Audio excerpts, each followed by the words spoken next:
Pronto? Pronto? Buongiorno. Buon Natale! Grazie, altrettanto. Beh, però sei sveglia a quest'ora. Sempre sveglia presto, la mattina alle 6 sono in piedi. Ma come mai? Fai la pasta? Preparo la pasta fatta in casa. Anche tu, poi c'hai la messa? Però devo portare i balocchi a tutti i bambini. È un lavoraccio, sai. Ma noi ci si domandava, adesso mentre ascoltavamo le mie amiche, quando stava uscendo l'album, tu cosa dicevi? Sta uscendo le mie amiche o esco con le mie amiche? Esco con le mie amiche adesso. Esco con le mie amiche? Sì, è ovvio. Dicevi proprio così. Ma non lo dicevo solo allora, lo dico tutti i giorni. Lo dici tutti i giorni? Sì, perché io tutti i giorni esco con le mie amiche. Vuol dire che esci anche oggi con le tue amiche? Certo. Esatto. Facciamo il Natalino delle Pine. Il Natalino delle Pine? Sì. Cosa hai trovato sotto l'albero? Diverse cose, soprattutto i pezzi nuovi degli OTR. Yeah. Che questi sono un bellissimo regalo, che adesso stiamo mettendo tutti insieme per far uscire il disco a primavera. Sì. Poi ho trovato borsine fatte a mano dalle pine, cappellini Sì. fatti a mano dalle pine, collanine.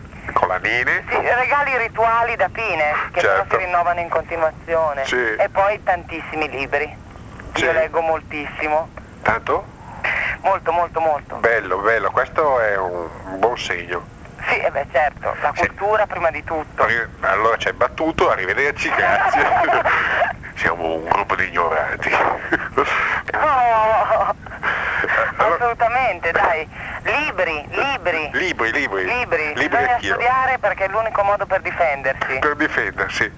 E cosa fai? Invece cosa farai oggi, oltre a leggere? Ma sicuramente portare i regali in giro. Porti i regali e poi in giro? mangiare, Mangiare che è un'attività fondamentale anche quella. ad Quello che oltranza? per difendersi, per sopravvivere in primo luogo, e poi per star bene in secondo, perché è un piacere talmente Immenso. e quindi assolutamente quello. Poi il giorno di Natale è anche un giorno in cui si sta belli tranquilli, si vede la famiglia. A me piace moltissimo, io sono molto legata alla famiglia. Sì. Quindi poi oggi c'è il Natale a casa Muppet. Yeah. Io sono cresciuta con i Muppet, cioè cresciuta si fa per dire, non Sì, sono sì. mai diventata grande, per ora almeno. E quindi insomma diversi appuntamenti, diciamo.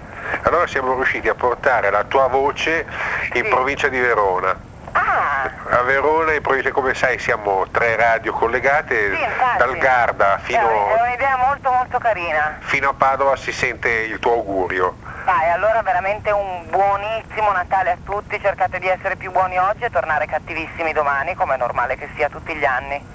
Ti Va bene? ringrazio. Un abbraccio grosso Ok, e ci sentiamo per le prossime pine. ok, Ok. a presto, Ciao. buon Natale. Ciao.